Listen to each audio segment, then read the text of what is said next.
Hello everyone. लिन ने इस वक्त जो ड्रेस पहनी थी वो इस फार्म के सिल्क के कपड़े से ही बनी थी। सबको ही वो काफ़ी पसंद आती है। न सिर्फ आने वाले मेहमानों ने उसे अप्रिशिएट किया था, बल्कि गांव के चीफ की वाइफ भी उसे खुद के लिए ऐसी सी ही ड्रेस प्रिपेयर करने के लिए कह देती हैं। इसने प्रोजेक्ट साइन कर दिया था, तभी सबकी फ़ोटोज़ क्लिक करने लगता है। अब बस इन्हें कुछ इन्वेस्टर्स के आने का ही वेट था, जो कि कोई और नहीं, लिन की मॉम और पॉबी थे। और ये अभी जाते हैं। इन्हें देख के अब तो लिन परेशान हो जाती है। इसलिए किसी को शक ना हो तो वो कॉन्फिडेंस के साथ ही स्पीच देती है। और इसे पाई ने उनसे खुद की वाइफ सोए कह के ही इंट्रोड्यूस करवाया था। मॉम हैरान तो थी कि किसी की शक्ल उनकी बेटी से इतनी कैसे मिल सकती है। कुछ देर उन्होंने यहीं पे ही स्टे करने का सोच लिया था। जब लिन उनके लिए खाना बना के लाती है तो पॉप को यही लगने लगता है कि शायद वाकई में ये उनकी लिन नहीं है, क्योंकि उस लड़की ने कभी किचन में पाँव ही नहीं रखा था। मॉम को स्टिल बिलीव नहीं होता, आखिर को वो एक माँ थी। अब फिर इसकी ड्रेस उसने ख़राब कर दी थी, तो पहनने के लिए वो उन्हें अपने ही कपड़े देती है। मॉम तो उसे अब नाटक करने का छोड़ के यही कहने लगती हैं कि तुम ही लिन हो ना। तो वो कहती है कि नहीं, शायद आपको कोई गलत फहमी हुई है। तो अब ये उसके बचपन का स्कार ही देखने लगी थी कि अभी सब पता चल जाएगा। खैर, ये तो शुक्र है ऊपर से पाया गया था। तभी ही अचानक मॉम को नेट का मैसेज मिलता है कि लिन की बॉडी मिल चुकी है, सो वापस आ जाओ। ये तो फिर इमोशनल ही हो गई थी और लिन को मिसअंडरस्टैंड करने पे सॉरी कह के वहाँ से चली जाती हैं। उनकी गाड़ी को पीछे से लिन भी इमोशनल होकर देखने लगी थी कि क्या वाकई में मॉम को मेरी परवाह है या नहीं। इसे यहाँ पे खड़े डैड भी देख चुके थे। उन्हें शक तो होने लगता है कि ज़रूर यही मेरी बेटी लिन होनी है। नेट ने बस इनसे इतना ही कहा था कि बॉडी को तो जल्दी से ग्रेवयार्ड भेज दिया गया है, हम काफ़ी लेट हो चुके थे। निशानी के तौर पे उन्हें बस उसका नेकलेस दे पाया था। मोम भी उसकी बात पे विश्वास कर लेती हैं। यहाँ पे नेट तो मुझे बहुत ही ज़्यादा बुरा लगता है। किसी की फीलिंग्स के साथ खेलना कोई अच्छी बात थोड़ी ही ना होती है। दूसरी तरफ पॉप बिजनेस के सिलसिले में अभी गांव ही रुका था। वो जब लिन से उसका नंबर मांगता है तो ऑब्वियसली सी बात है, उसके पास तो फ़ोन था ही नहीं, तो वो कैसे देती। पाए जिसने इनकी बातें सुन ली थी, वो इसे फ़ोन दिलाने की जब बात करता है तो ये खुश हो के फिर पॉप के सामने ही उसे हग कर लेती है। फ़ोन लेके ये तो बहुत ही ज़्यादा खुश थी। पहली वीडियो में जब वो केट के मुंह से उसकी और पॉप की इंगेजमेंट का सुन लेती है, इसलिए फिर उसका मूड काफ़ी ज़्यादा ख़राब भी हो जाता है। पाई को तो बस यही लगने लगा था कि ज़रूर इसके दिल में उसे लेके फीलिंग्स हैं, पर ये कहती है कि ऐसी कोई बात नहीं, बस मुझे केट ही पसंद नहीं। उस जैसी मक्कार लड़की का ज़रूर उसे पता होना चाहिए। पॉप से जब इसे मॉम और नेट की शादी होने का पता चलता है तो अब ये काफ़ी अपसेट हो जाती है कि अच्छा, मॉम को मेरी ज़रा भी फिक्र नहीं और मैं ऐसे ही उनके बारे में सोच रही थी। इसने फिर ये ढूंढने का काम एक छोटे बच्चे को ही सौंप दिया था, वो भी एक डील करके, जो कि अभी तक वो ढूंढ ही नहीं पाया था। भाई उसे उसके साथ देख के हैरान। वो बच्चा तो क्वेश्चन से बचने के लिए वहाँ से भाग जाता है। ये फिर पीछे से उससे पूछने लगा था कि तुम भला इसके साथ किस डील की बात कर रही थी। इन्हें यहाँ पे किसी की आहट सुनाई देती है, तो ये अब फिर जल्दी से वहाँ से चले ही गए थे। यहाँ पे कोई और नहीं बल्कि अंकल नाम ही थे, जो कि इनकी बातें सुन चुके थे।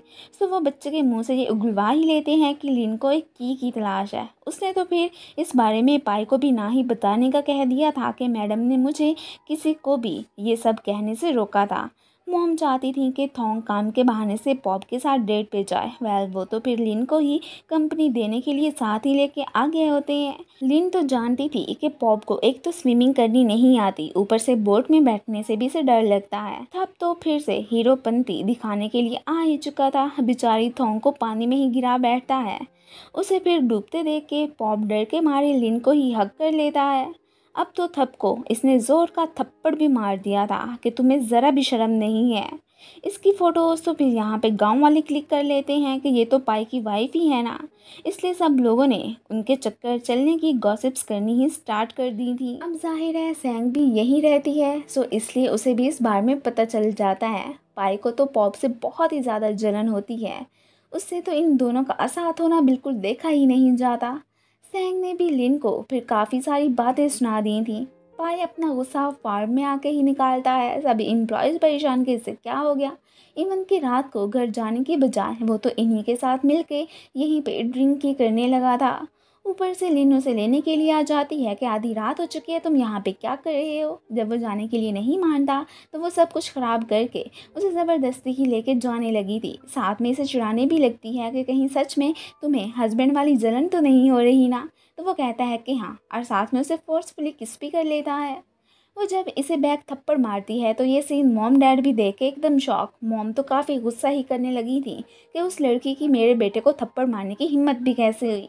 लिन तो फिर यही सोच रही होती है कि शायद ड्रंक होने की वजह से ही पाई ने मुझे किस की होनी, वरना वो ऐसे कैसे कर सकता है। खाओ के थ्रू ग्रैंडमा को उनकी फाइट का पता चल गया था, सो वो लिन को लंच दे के पाई को देने जाने के लिए ही कहती हैं कि मुझे तो इस वक्त बहुत ही चक्कर आ रहे हैं। एक्चुअली में वो तो फिर यहाँ पे नाटक ही कर रही थी। इसके साथ साथ सैंग भी आ चुकी होती है, सो वो लिन की बजाय यहाँ पे सैंग का ही लंच बॉक्स चूज़ करता है। ये देख के लिन गुस्सा करती फिर वहाँ से चली गई थी। बाद में वो सैंग का खाना भी खाए बिना ही लौटा देता है। नेटी तो फिर से अपने भाई के अगेंस्ट इसे करने आ गया था कि वो बहुत ही जालिम किस्म का आदमी है, उससे दूर रहना। डैड ने उसकी बातें सुन ली थी। वो इस पे गुस्सा करने लगते हैं कि तुम्हें आखिर अपने भाई से मसला क्या है।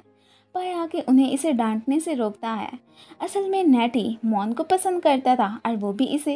जब उसने इसे किसी और लड़की के साथ चक्कर चलाते देखा तो तब गुस्से में आके पाई से ही इसने शादी कर ली। उसकी मौत का जिम्मेदार भी ये पाई को ही समझता था। इसी वजह से इसका गुस्सा कम होने का नाम ही नहीं ले रहा होता।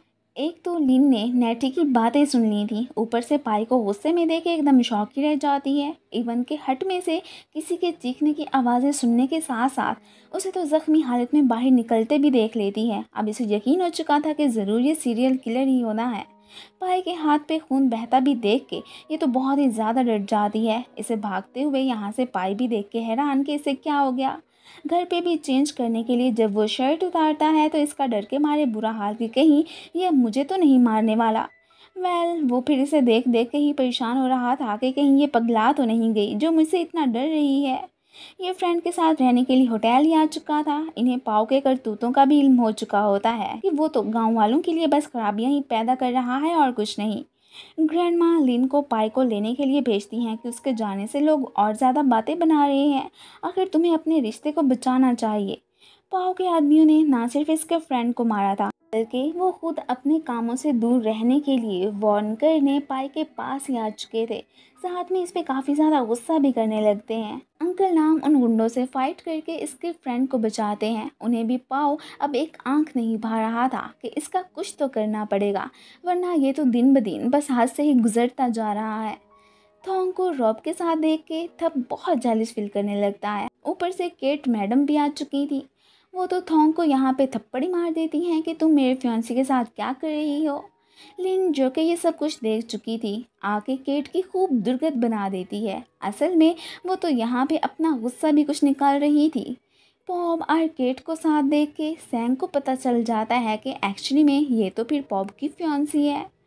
पॉब ने इसे भी लिन को पाई की वाइफ कह के ही इंट्रोड्यूस करवाया था कि ये हमारी लिन नहीं बल्कि सॉय है। और साथ में उसके थप्पड़ मारने पे वो तो थॉन्ग से सॉरी भी बोलता है। इस मैडम ने तो फिलहाल इधर ही रहने का डिसाइड कर लिया था।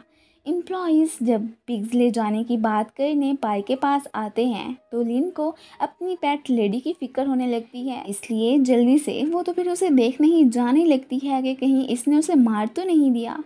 साथ में इमोशनल भी हो गई थी कि अगर पाई ने ऐसा किया है तो मैं उसे बिल्कुल नहीं छोड़ूंगी।